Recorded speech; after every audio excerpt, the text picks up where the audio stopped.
बहुत मारा, बाल पकड़ के, दाढ़ी पकड़ के, जैसे चाह मारा। और जब मारते मारते मन भर गया तो एक चौकीदार को बुलाया, कहा लाओ लाठी, और पकड़ के हाथ इसके चुत्तर पर इतना मारो कि उसको ठिकाना लगा। तो बड़ी मार मारा, कसम अल्लाह को, तो हमको थप्पड़ जितना मारा सब कसम अल्लाह कह रहे हैं। हमको अभी बहुत डर लग रहा है, जैसे लगता है कि हम कौन से देश में पैदा हो गए। और लाठी एक आदमी से तुड़वा दिया, बदन पर इतना मार मारा। हमको बोला तुम क्या करते हो, चोर हो? मैं चोर नहीं, मैं मस्जिद में रहता हूँ। मैं 20 साल से मस्जिदों में रहा सर। कहा कि तुम मस्जिद में रहते हो, तुम अल्लाह से दुआ मांगते हो, तुमको सब सिखा देंगे। जो नहीं बोलना था सारी बातों को बोलना शुरू किया। बड़ा सवालिया निशान खड़ा होता है नीतीश कुमार सुशासन बाबू के प्रशासन पर कि आखिर प्रशासन किस प्रकार से एक मुस्लिम इमाम जो मदरसे में शिक्षक भी हैं उसको पकड़ते हैं, उसकी दाढ़ी पकड़ के उसको मारते हैं और उसको जाति सूचक गालियां देते हैं। इतना ही नहीं, ये भी कहते हैं कि तुम मुसलमान हो, अल्लाह तुम्हें बचाएगा, तुम बुला उस अल्लाह को, कौन अल्लाह तुम्हें बचाता है। इससे पैसे वगैरह भी लिए गए छोड़ने के बाद? जी 25,000 रुपया। 25,000 या 2500? 25,000। 25,000।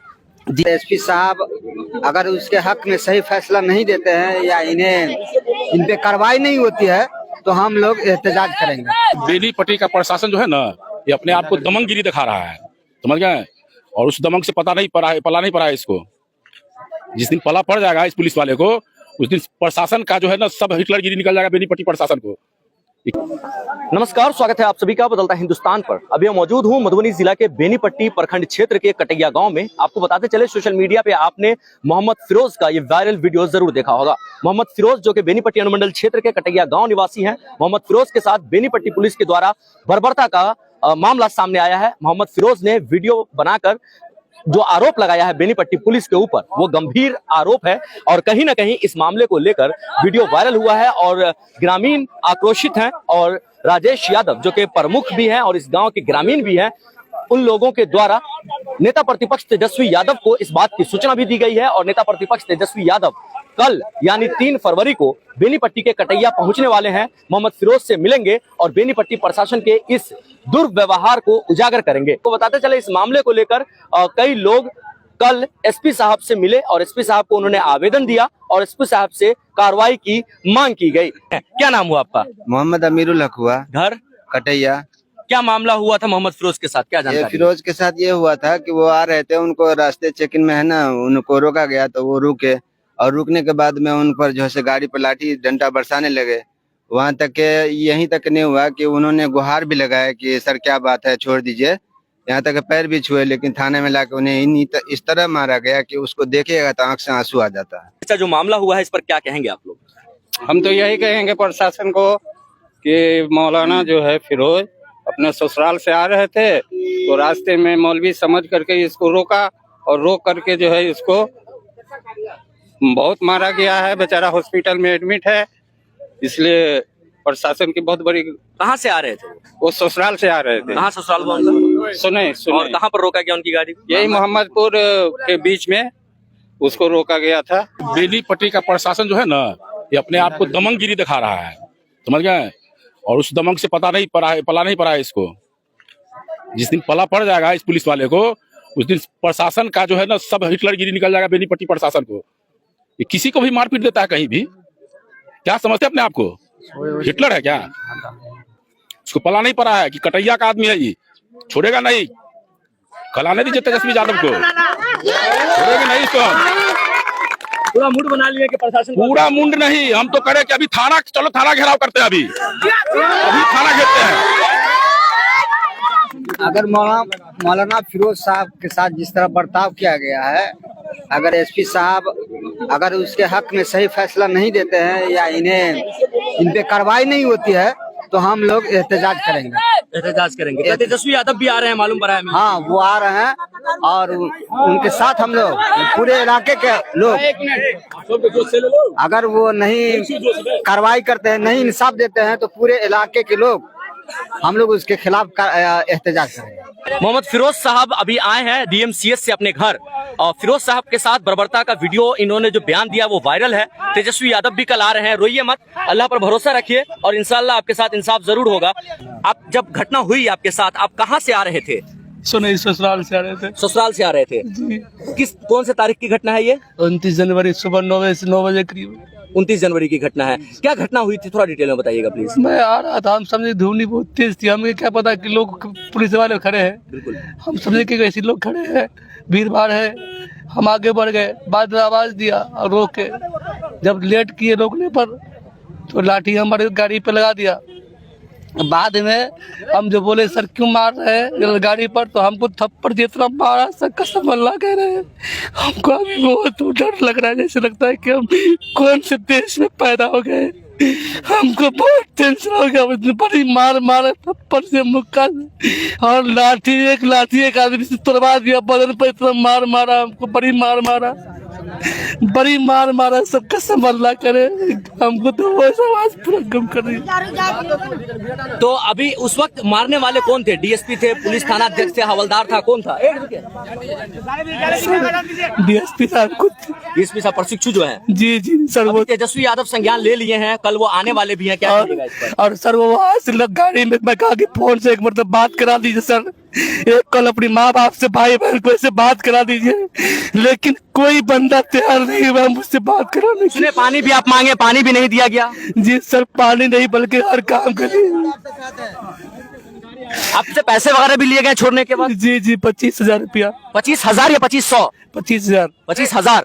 जी बहुत रिक्वेस्ट के बाद, बहुत मन्नत समाजत के बाद रूम में जब लाया सर, मैं समझा क्या पता है कि हमको 10-15 मिनट के बाद सर छोड़ देंगे, लेकिन रूम में बंद कर दिया गया। जो एक मुंशी जी बैठते हैं उसके अंदर में एक रूम है, उस रूम में मुझे बंद कर दिया गया, एक कैदी भी था।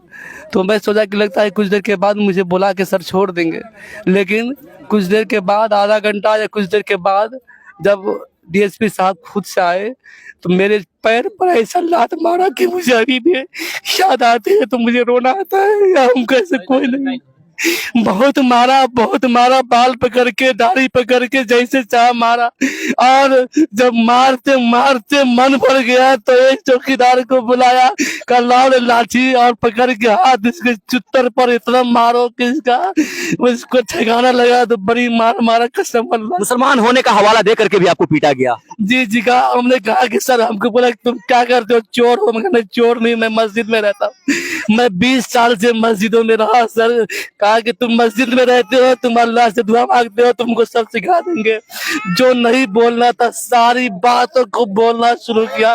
कहा तुमको तुम्हारे बाप के सामने में, तेरे बाप के सामने बुला के पीटेंगे। मैंने कहा कि सर, मेरा बाप अभी इंतकाल कर गया है, मेरी माँ भी घर पे नहीं है।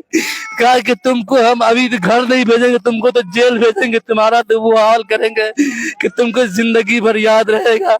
हम पैर पकड़ने को तैयार हुए, लेकिन फिर भी कोई सुनने वाला नहीं रहा। मैं कहा सर छोड़ दीजिएगा, मुंह में पैना कर देंगे, जो मन सो बोला। मैं पानी मांगने के लिए कहा, पानी भी नहीं देने को कोई तैयार हुआ सर। बड़ी दिक्कत हुई। मैं पेशाब करने की जब लगा हमको, तो मैं गेट पीटने लगा कि सर मुझे पेशाब करना है। तो मुकेश जी एक है, छोटा बाबू करके हैं, कहने लगे तुमको तो पैंट में पेशाब करा देनी चाहिए। तो फिर 2 हवलदार को बुला करके पेशाब करवाने लग गया। 2 मरतबा 2 हवलदार पकड़ के ले गए, पेशाब करवाए। और जब मैं सोचा कि कोई मेरा प्रोत्साहन नहीं मिलेगा, तो मैं एक कागज पर एक राहगीर को पानी मांगा। पानी मांग के जब मांगा तो पानी लेके आए, और एक राहगीर को मैं अपने भांजा का नंबर लिख के दिया।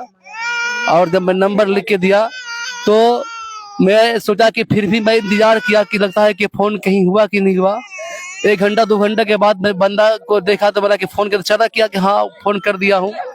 मैं परेशान हो गया कसम अल्लाह। मैं उस दिन मैं सोचा कि मैं मर जाऊंगा, मेरा कोई नहीं। हम कह रहे थे कि मेरा कोई गाँव ग्रामीण कोई दुनिया में साथ नहीं। सबर रखिए, ऐसे प्रशासन के खिलाफ कार्रवाई जरूर होगी। मार रहे थे, जैसा लग रहा है कि कोई बकरी या पैर को मारना। आपकी गलती क्या थी? कोई गलती मैंने किसी भी नहीं किया था सर। आपको गाड़ी रोका जा रहा था, आप गाड़ी लेके भाग रहे थे, ऐसा कहना है? ऐसा सर, अब सर पुलिस प्रशासन जो भी कहेंगे हम उसमें हम क्या कर सकते गाड़ी हैं। रोका गया तो आप कितनी दूरी पे रुके थे? कुछ देर बस यहाँ पर आवाज दिया, मैं आगे जाके दुकान के करीब में जाके रोका।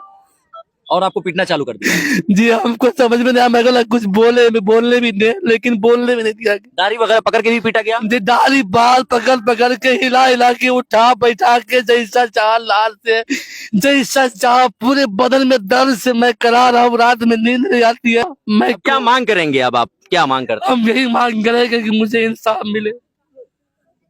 ठीक, सब्र रखिए, इंसाफ जरूर। फिरोज, बेनीपट्टी प्रखंड क्षेत्र के कटैया निवासी मोहम्मद फिरोज, जो कि मस्जिद के इमाम हैं, मदरसा के टीचर हैं, रथौस मस्जिद में 10 साल तक ये इमामत किए, और उसके ऊपर पुलिस की बर्बरता का जो वीडियो वायरल हुआ है, उसके बाद मोहम्मद फिरोज के गांव में जो लोग हैं वो आक्रोशित हैं। मोहम्मद फिरोज दरभंगा डीएमसीएच से 3 दिनों के बाद अपने घर आए हैं और ये गाड़ी में मौजूद है, और उनका बयान आपने सुना। अभी वो अपने घर आए हैं, और जो ग्रामीण है, चाहे वो किसी भी धर्म किसी भी जाति से हो, सबके दिल में एक मलाल है कि कैसे पुलिस इतनी भयानक तरीके से एक शरीफ आदमी के साथ बर्बरता कर सकती है। कल को वो कोई भी हो सकता है, किसी के साथ भी बर्बरता कर सकती है, और कोई भी इस जुल्म के खिलाफ लड़ना होगा, इस प्रशासन के खिलाफ आवाज उठानी होगी, तब जाकर समाज में प्रशासन के खिलाफ जो डर और भय का माहौल बन गया है वो खत्म हो पाएगा। क्या है इस वीडियो पर आपकी प्रतिक्रिया, आप हमें जरूर बताएं। फिलहाल के लिए बस इतना ही। तमाम अपडेटेड खबरों के लिए देखते रहें बदलता हिंदुस्तान।